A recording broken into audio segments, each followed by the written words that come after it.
Five ways we create our own storms sometimes. See, some waves are God ordained in our lives, but some waves are waves we make, and sometimes we create our own anxiety, and then we ask God for peace. But how can he give you peace in a situation that you're currently creating? And so I got 5 things for you. Just real quick, I won't take long on them, but number 1, often we create anxiety and waves in our lives with the words that we speak. Just write that down, words. Words. Have you ever made unnecessary waves with your words? Words that you speak out of anger that you then have to go back and fix. Takes a week, 2 weeks, 3 weeks. Words of doubt, words of some of you, you frame your day with the wrong words, and then you're disappointed with the world that you've built, but your world is created by your words. And sometimes we make waves. You know, we create choppy conditions in the morning just by the way we get up talking.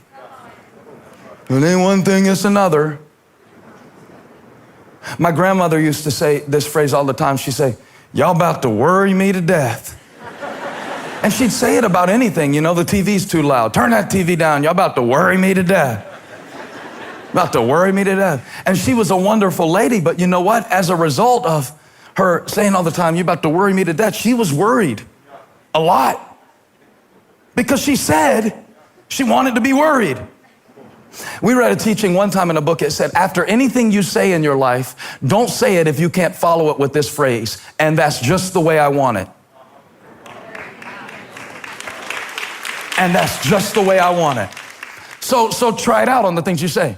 Y'all about to worry me to death, and that's just the way I want it.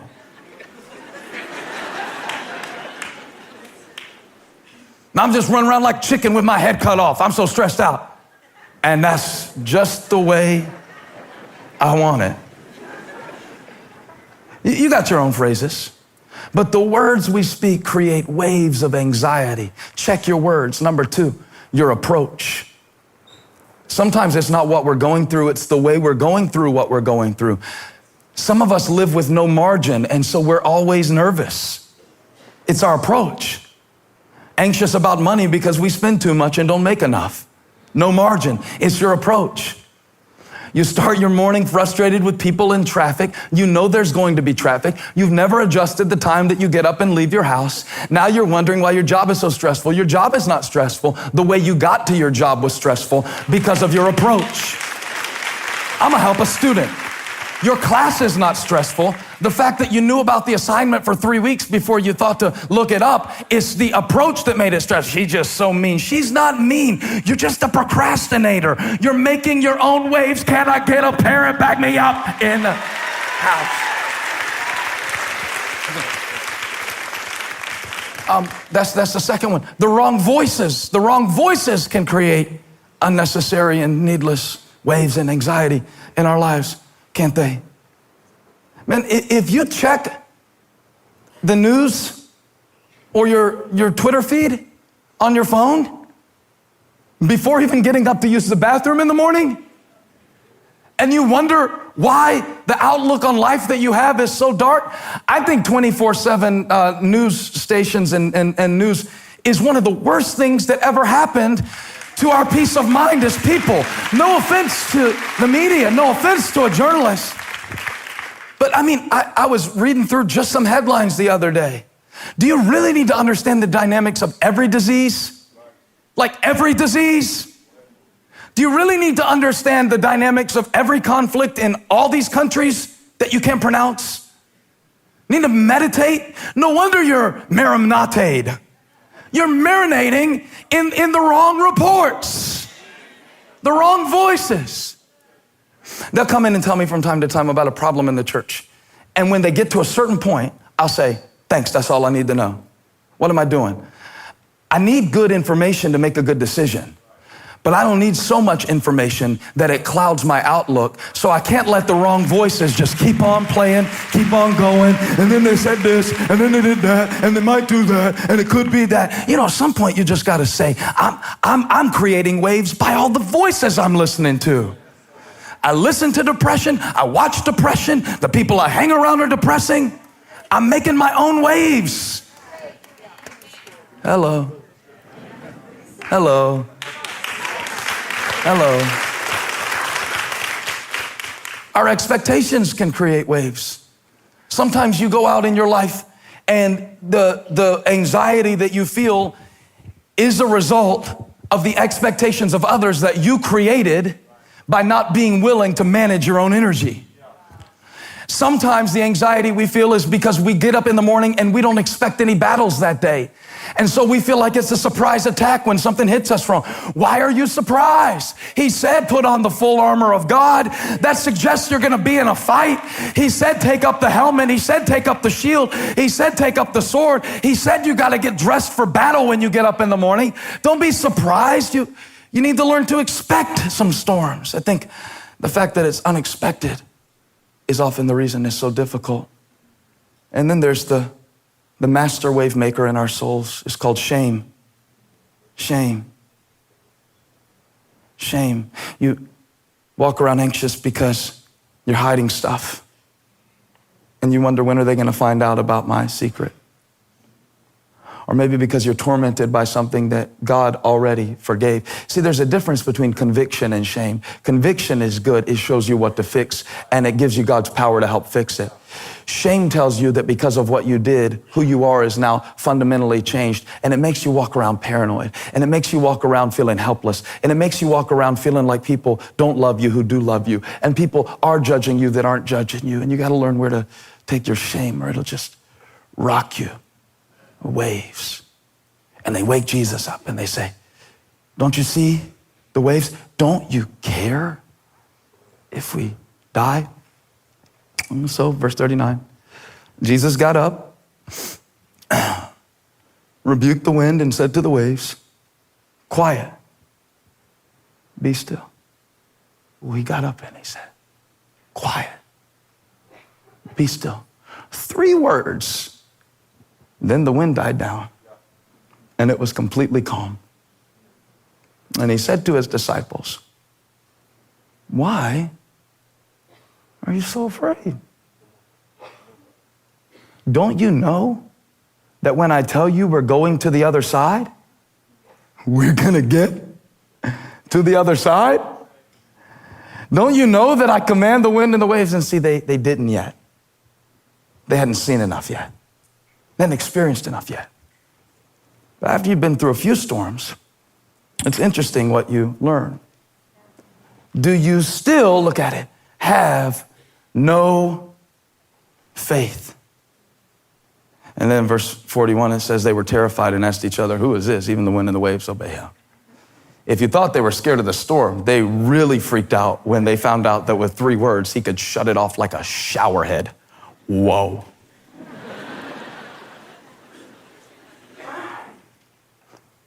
So I want to suggest something to you today about the storms of anxiety in your life and the waves and the winds that are blowing in your life. Because, man, the winds will blow. They will blow. Absolutely. And the waves will break and they will crash. No doubt about it. And in those times when Jesus is sleeping in the stern and he doesn't take action and he doesn't fix your situation, it can be easy to deduce what the disciples deduced. We're going to die and God doesn't even care. Start playing it out all the way to the end. Man, this is how I'm going to die right here. This is how it's going to end right here. I'm never going to get another job. I'm never going to have anybody else love me. I'm never going to... Anxious for nothing because they eventually got to the other side. Yeah. And see, I wondered all week, why would Jesus send them into a storm? Just like we wonder in our lives, why doesn't God do more about the chaos in our world? Why doesn't he fix situations before they get that bad? We celebrate when God heals somebody of cancer, but silently we wonder, why did they have to have cancer to begin with? We celebrate when somebody's kid comes back to God, but we wonder then, why did God let the kid wander away to begin with? We celebrate that somebody went to heaven, but we wonder, why did God have to make it so that people die and we feel pain and sorrow? Don't you care?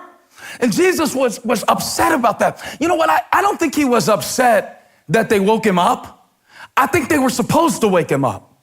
I think he wanted them to go wake him up. I do. I think it's the way they woke him up that bothered him. See, because they woke him up thinking, you must not care.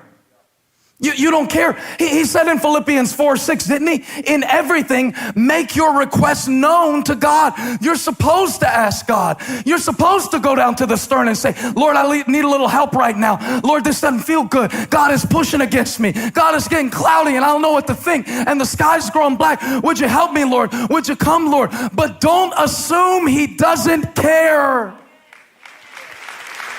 Don't assume that. See, because I believe, you don't have to take this view if you don't want to, I believe that Jesus put them in the storm not to test them, but to teach them. I can explain. See, Jesus wasn't going to be with them forever. We don't have Jesus in physical form.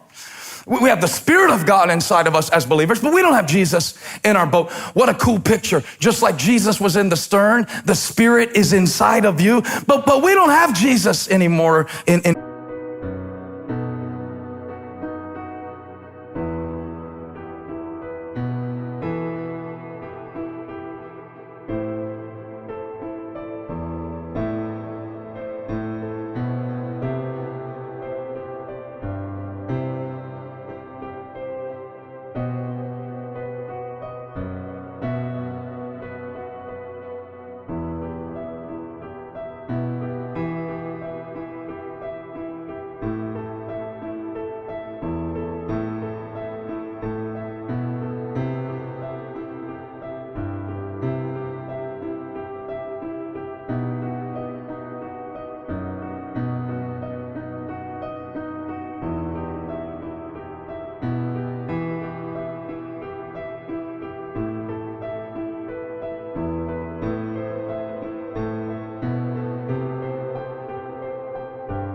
physical form in our boat.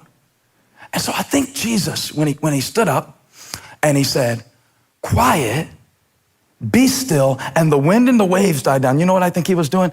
I think he was using the wind and the waves like a whiteboard to draw a lesson plan for the disciples.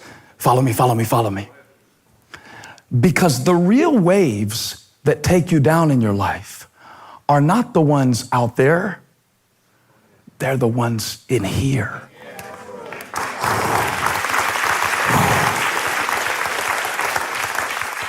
And see, you think it's the circumstance that's making you anxious. It's not. You think it's the other person's reaction. It's how do I know this? James chapter 1, verse 6. James chapter 1, verse 6. He says, when you ask God, you must believe and not doubt. Now watch what doubt does. Watch what doubt does.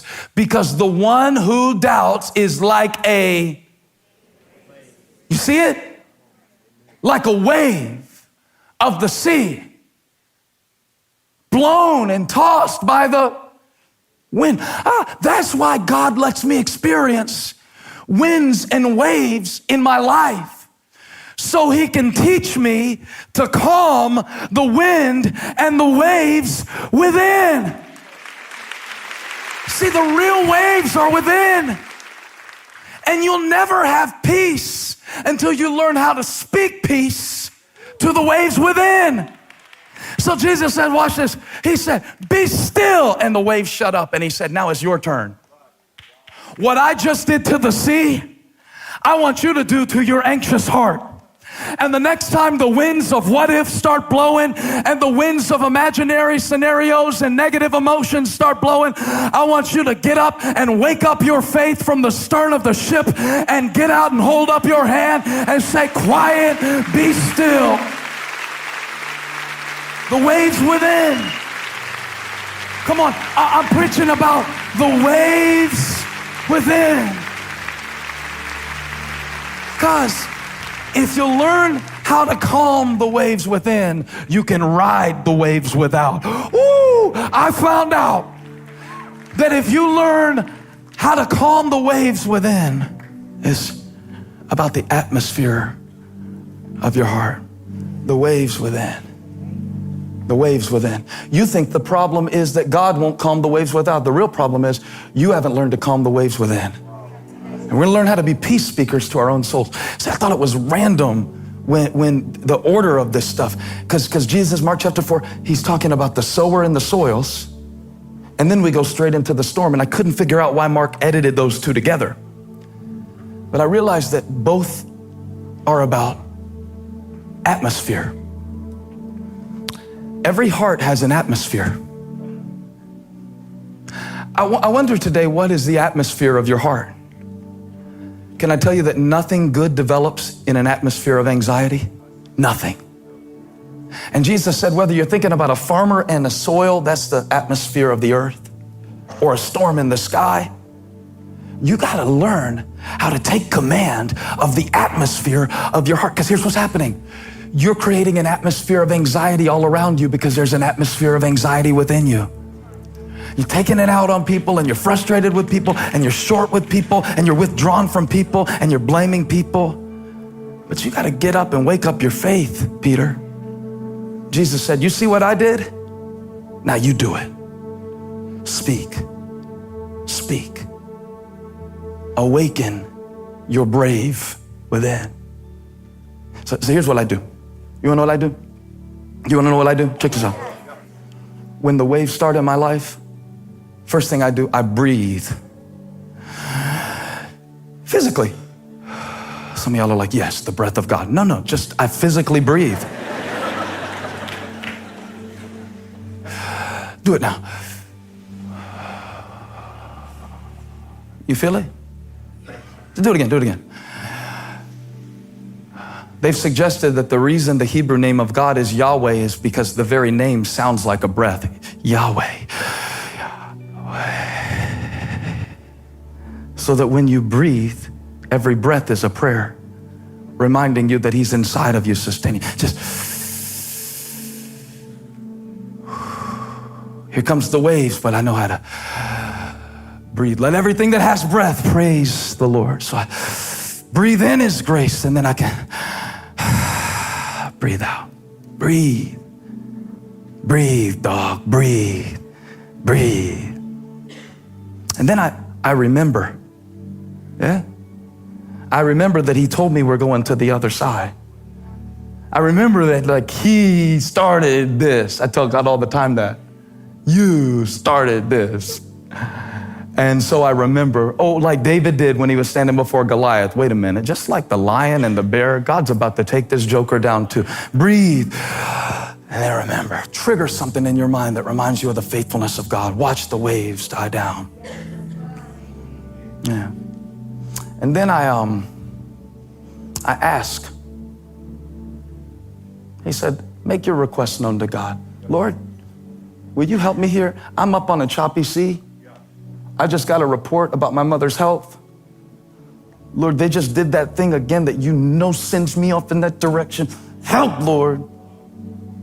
You don't have to say a lot sometimes. Just help, Lord. He'll hear you. With thanksgiving, though. Thank you, Lord. Now help, please. Thank you, please. Thank you, please.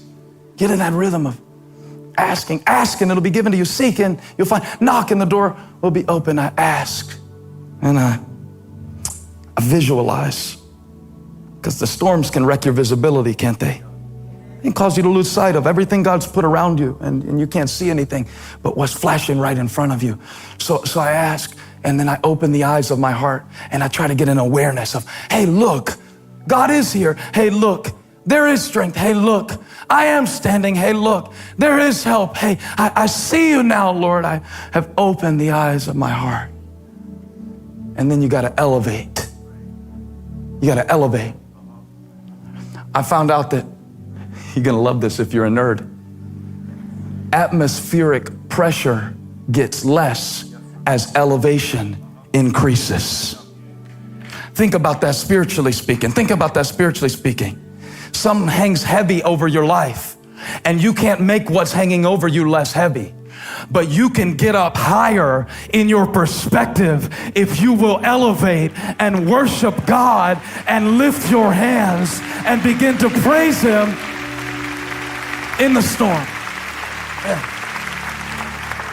So when the waves come, what's that? I got a cheat sheet. Did y'all see this? The words and the